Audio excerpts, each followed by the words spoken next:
Everyone, घटना चक्र हिंदी में आप सभी को स्वागत करती हूँ। तो क्वेश्चंस देखते हैं फ्रेंड्स। रघुवर जस प्रताप के आगे चंद मंद रवि ताप ही त्यागे। यह इसमें कौन सा अलंकार है? तो व्यतिरेक अलंकार है।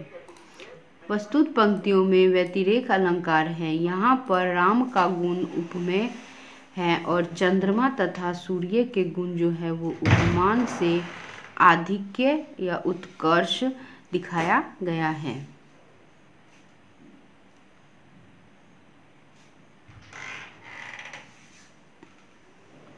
जन्म सिंधु पुनि बंधु विष दिन मलिन सकलंक। सिए मुख समता पाँव कीमी चंद बापुरो रंग। तो इसमें कौन सा अलंकार है? तो व्यतिरेक अलंकार है इस पंक्ति में। जहाँ उपमेय में उपमान की अपेक्षा कुछ विशेषता दिखाई जाए वहाँ व्यतिरेक अलंकार होता है। समुद्र मंथन के 14 रत्नों में से चंद्रमा का भी जन्म हुआ था, परंतु पंक्तियों में चंद्रमा के बारे में कहा गया है कि खारे समुद्र में इसका जन्म हुआ, विष इसका भाई है। दिन में यह तेजस हो जाता है और कलंक से भी भरा हुआ है। बेचारा गरीब चंद्रमा सीता के मुख की बराबरी कैसे कर सकता है? यहाँ उपमान से सकारण उत्कर्ष दिखाया जा रहा है, अतः व्यतिरेक अलंकार है। नेक्स्ट क्वेश्चन है, जन्म सिंधु पुनि बंधु विष दीन मलिन सकलंक। सिए मुख समता पाँव कीमी चंद बापुरो रंक। इस उद्धरण में कौन सा अलंकार है? तो व्यतिरेक अलंकार है। अब अतिशयोक्ति अलंकार के बारे में क्वेश्चंस देखेंगे।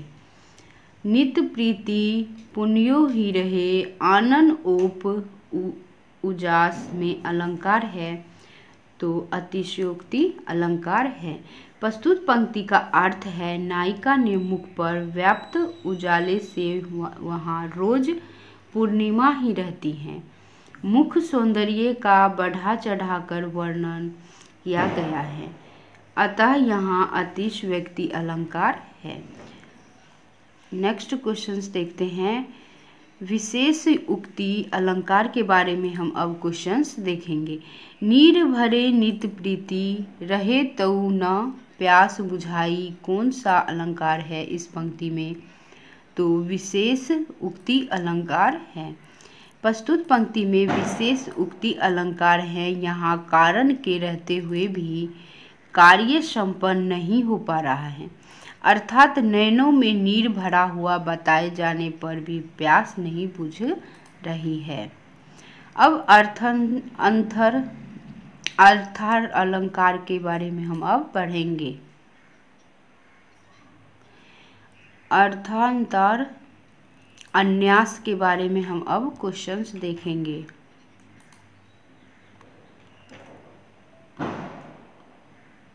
जो रहीम उत्तम प्रकृति का करी सकत कुसंग चंदन विष व्याप्त नहीं लपटे रहत भुजंग। इस दोहे में कौन सा अलंकार है? तो इसमें अर्थन अव्यास अलंकार है, अर्थर अन्यास अलंकार है।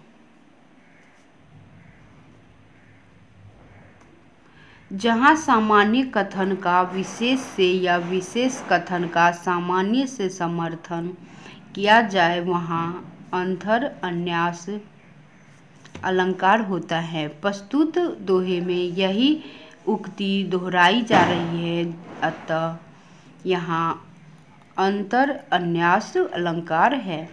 अतियुक्ति अलंकार के बारे में अब हम क्वेश्चंस देखते हैं। अतियुक्ति अलंकार के बारे में, जहाँ किसी व्यक्ति का लोक सीमा से इतना बढ़कर वर्णन किया जाए कि वह असंभव की सीमा तक पहुँच जाए, वहाँ अलंकार होता है तो अतियुक्ति अलंकार। जहाँ किसी व्यक्ति या जहाँ किसी व्यक्ति या वस्तु का लोक सीमा से इतना बढ़कर वर्णन किया जाए कि वह असंभव की सीमा तक पहुँच जाए, वहाँ अतियुक्ति अलंकार होता है। जैसे लखन सकोप वचन जब बोले, डगमग गनी मही दिग्गज डोले।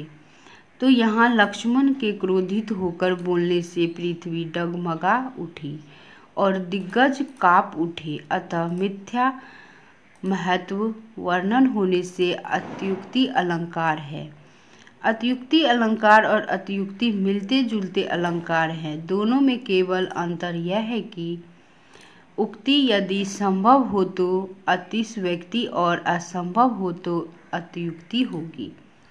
नेक्स्ट क्वेश्चन है काकू वक्रोक्ति अलंकार के बारे में हम अब क्वेश्चंस देखेंगे। मैं सुकुमारी नाथ बन जोगी, इस पंक्ति में कौन सा अलंकार है? तो काकू वक्रोक्ति अलंकार है। मैं सुकुमारी नाथ बन जोगी, तुम ही उचित तप मोह कह भोगी में काकू वक्रोक्ति अलंकार है। जहाँ कहे हुए वाक्य का कंठ की ध्वनि की विशेषता से दूसरा अर्थ ग्रहण किया जाए, वहाँ काकू वक्रोक्ति अलंकार होता है। इसमें केवल वाणी प्रस्तुतिकरण होता है। वक्रोक्ति का शाब्दिक अर्थ है वक्र टेढ़ी, उक्ति का मतलब होता है कथन, अर्थात कथन को सीधे न कह के टेढ़े कहने वाला। वक्रोक्ति के दो भेद हैं, फर्स्ट है श्लेष और सेकंड है काकू। अब अक्रमातिशयोक्ति अलंकार के बारे में क्वेश्चंस देखेंगे। वह सर इधर गांडीव गुण से भिन्न जैसे ही हुआ, धर से जयद्रथ का उधर सिर छिन्न वैसे ही हुआ। इस पंक्ति में कौन सा अलंकार है? तो अक्रमातिशयोक्ति अलंकार है। जहाँ कारण और कार्य का एक साथ होना वर्णित हो, वहाँ अक्रमातिशयोक्ति होती है। प्रस्तुत पंक्ति में सर मतलब कारण का गांडीव से छूटना और सिर का छिन्न होना, कार्य दोनों का एक साथ कथन किया गया है, इसलिए यहाँ कारण और कार्य में क्रम का निषेध होने से अक्रमातिशयोक्ति है। सामान्यतः कार्य कारण के बाद होता है, किंतु यदि कवि कारण से पहले कार्य का होना वर्णन करे तो वहाँ अत्यंत अतिशयोक्ति होगा। मानवीकरण अलंकार के बारे में अब क्वेश्चंस देखते हैं। अलंकार के संदर्भ में मानवीकरण से क्या अभिप्राय है? तो वहाँ अलंकार जिसमें भावनाओं में मानव गुण व कार्य का आरोप किया जाए उसे मानवीकरण अलंकार कहते हैं। जिस अलंकार में भावनाओं में मानव गुण व कार्य का आरोप किया जाए वहाँ मानवीकरण अलंकार होता है। काव्य लिंग अलंकार के बारे में अब हम क्वेश्चंस देखेंगे। किसी युक्ति से समर्थित की गई बात में कौन सा अलंकार होता है? तो काव्य लिंग अलंकार होता है। जहाँ किसी युक्ति से समर्थन का कारण बताया जाए वहाँ काव्य लिंग अलंकार होता है। जैसे उदाहरण देखते हैं, कनक कनकते सो गुनी मादकता अधिकाय, वा खाए बोराय नर या पाए बोराय। तो इसका अर्थ है धतूरा खाने से नशा होता है, पर स्वर्ण पाने से भी नशा होता है। यहाँ इस बात का समर्थन किया गया है कि स्वर्ण में धतूरे से ज़्यादा नशा होता है। दोहे के उत्तरार्ध में कथन की पुष्टि हुई है। प्रतीप अलंकार के बारे में अब हम क्वेश्चंस देखेंगे।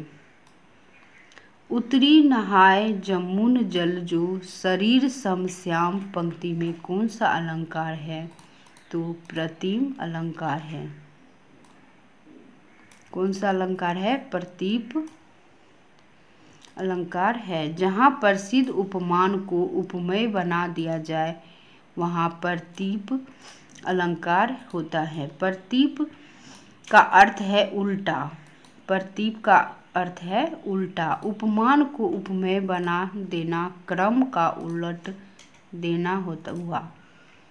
इसलिए जब प्रसिद्ध उपमान का उपमेय बना देते हैं तब प्रतीप अलंकार होता है। यह उपमा अलंकार का उल्टा होता है। प्रस्तुत पंक्ति में जमुना जल जो श्यामता का प्रसिद्ध उपमान है, उपमेय और श्याम शरीर को उपमान बना दिया, इसलिए यहाँ प्रतीप अलंकार है। जहाँ कारण के होने पर भी कार्य न हो वहाँ विशेष उक्ति अलंकार होते हैं। उतरी नहाए जमुन जल जो शरीर समश्याम, यह कौन सा अलंकार है? तो प्रतीप अलंकार है। नेक्स्ट क्वेश्चन है तरनी तनुजा नीर सोहत श्याम शरीर सम में अलंकार है, तो प्रतीप अलंकार है। प्रस्तुत पंक्ति में तरनी तनुजा यमुना के जल को उपमेय तथा श्याम शरीर को उपमान बना दिया गया है, अतः यहाँ प्रतीप अलंकार है। माँ के शुचि उपकारों का जीवन में अंत नहीं है, निस्वार्थ साधना पथ पर माँ जैसा संत नहीं है। उपयुक्त काव्य पंक्तियों में मुख्य रूप से कौन सा अलंकार लक्षित हो रहा है? तो प्रतीप जो है वो लक्षित हो रहा है। प्रस्तुत काव्य पंक्तियों में प्रतीप अलंकार उपमेय से उपमान की हीनता का जहाँ वर्णन होता है वहाँ प्रतीप अलंकार होता है। इन पंक्तियों में उपमेय माँ के सूची उपकारों का से उपमान निस्वार्थ साधना की हीनता का वर्णन किया गया है।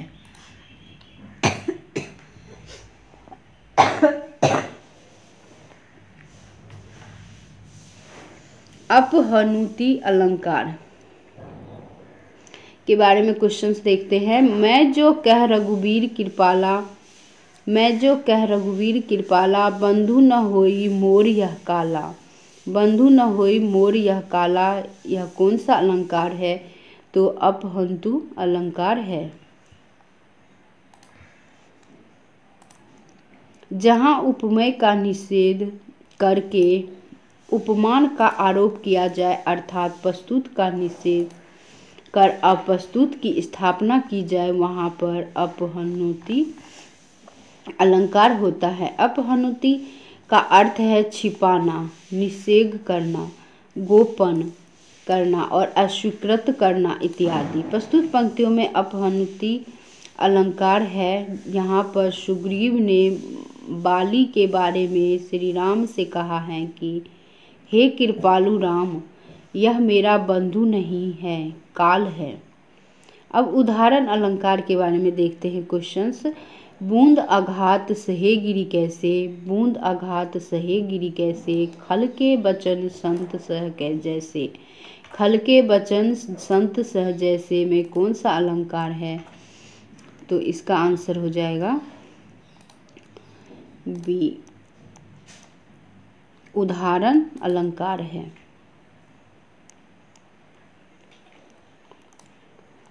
जहाँ किसी बात के समर्थन में उदाहरण किसी वाचक शब्दों के साथ दिया जाए वहाँ उदाहरण अलंकार होता है।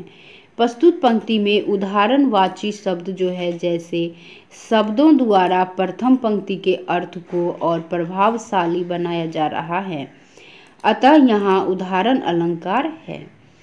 स्मरण अलंकार के बारे में हम अब क्वेश्चंस देखेंगे। सघन कुंज छाया सुखद शीतल मंद समीर, सघन कुंज छाया सुखद शीतल मंद समीर, मन है जात अजो वहे वहाँ जमुना के तीर, मन है जात अजो वहे वहाँ जमुना के तीर में कौन सा अलंकार है? तो स्मरण अलंकार है इस पंक्ति में। इसका अब डिटेल देखते हैं। जब किसी वस्तु को देखकर या उसके विषय में सुनकर उसके सदृश्य पूर्व में देखी सुनी किसी वस्तु का स्मरण आना वर्णित होता है वहाँ स्मरण अलंकार होता है। परंतु पंक्तियों में घने बगीचे की छाया और शीतल धीरे धीरे बहने वाली हवा को देखकर नायिका को अपने पूर्व की बातें याद आ रही है, अतः यहाँ पर स्मरण अलंकार है। तद्गुण अलंकार के बारे में अब हम क्वेश्चंस देखते हैं। अधर धरत हरि के परत ओठ दिठी पट ज्योति। अधर धरत हरि के परत ओठ दिठी पट ज्योति। हरित बांस की बांसुरी इंद्रधनुष रंग होती। हरित बांस की बांसुरी इंद्रधनुष रंग होती में कौन सा अलंकार है? तो तद्गुण अलंकार है। प्रस्तुत दोहे में तद्गुण अलंकार है। इन दोहों में श्री कृष्ण का वर्णन करते हुए कहा गया है कि उनके होठों पर रखी बांसुरी होठ दृष्टि पट की ज्योति पड़ने के कारण अपने असली रंग को छोड़कर इंद्रधनुष के रंग को ग्रहण कर लेती है। जब कोई वस्तु स्वयं का गुण त्याग कर अपने समीप की किसी अन्य वस्तु का गुण ग्रहण कर लेती है तब वहाँ तद्गुण अलंकार होता है।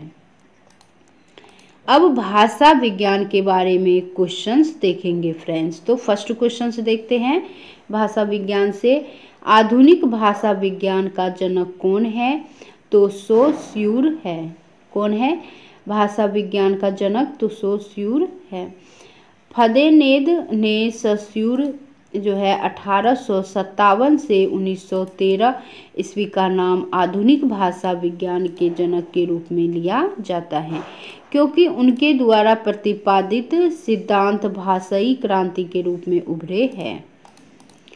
नेक्स्ट क्वेश्चन है भाषा विज्ञान की दृष्टि में प्रयत्न लाघव का अर्थ है तो उच्चारण की सुविधा। क्या है? उच्चारण की सुविधा।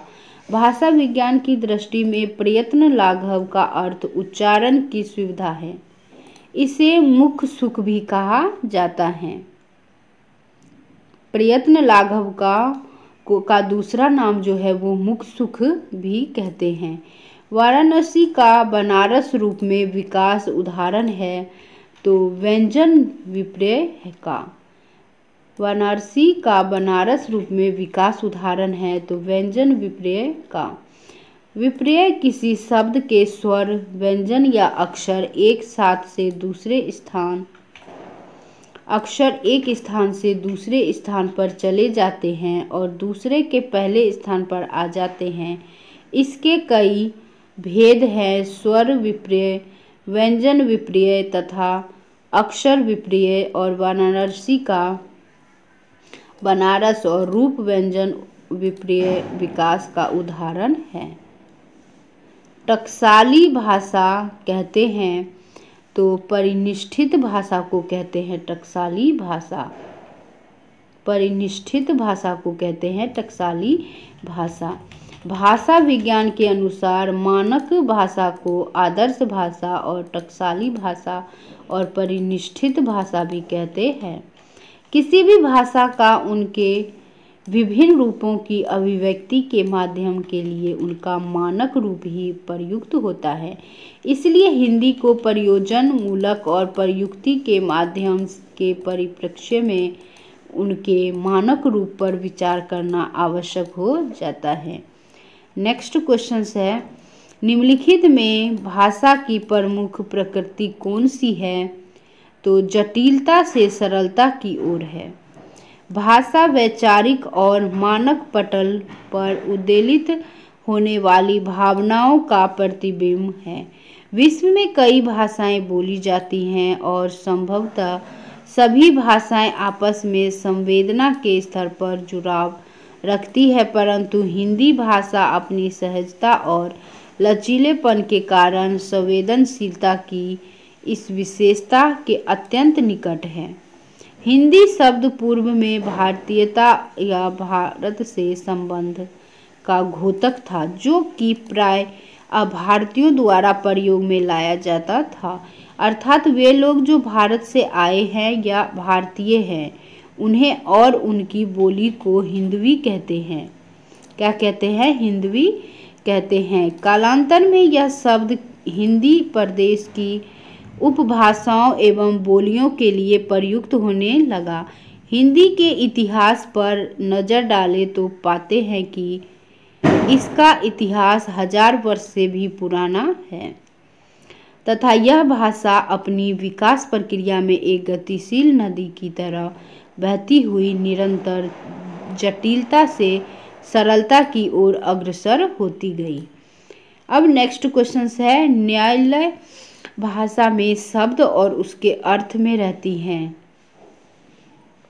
तो क्या रहता है न्यायालय भाषा में? तो निश्चितता रहता है। न्यायालय भाषा में जो रहता है वो निश्चितता होता है। न्यायालय भाषा में शब्द और उसके अर्थ में निश्चितता रहती है, जिससे शब्द का अर्थ समझने में किसी प्रकार का भ्रम उत्पन्न न हो।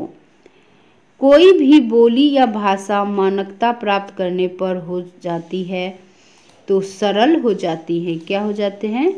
सरल हो जाते हैं। किसी भी बोली या भाषा की एक मानकता होती है जिसे प्राप्त कर लेने पर वह बोली या भाषा सरल हो जाती है। एकाक्षरी भाषा परिवार से तात्पर्य है। एकाक्षरी भाषा परिवार से तात्पर्य है चीनी भाषा परिवार। क्या है? चीनी भाषा परिवार। वीडियो देखने के लिए friends thank you so much.